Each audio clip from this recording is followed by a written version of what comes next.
here I've just finished my blanket and I'm ready to add knots to the fringe on the edge. As I was working my blanket, I worked these little knots, and now I'm going to add a second row of knots.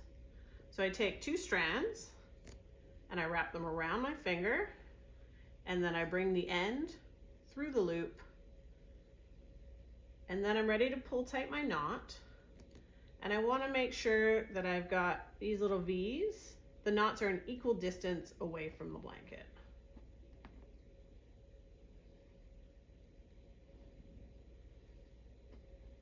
And here I'll work a second one. So I've got 2 strands, I bring them around my finger, and then I bring the ends through.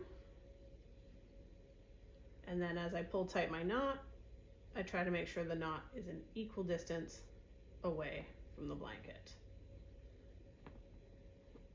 For more information about this blanket and tin can knits, see the links in the video notes.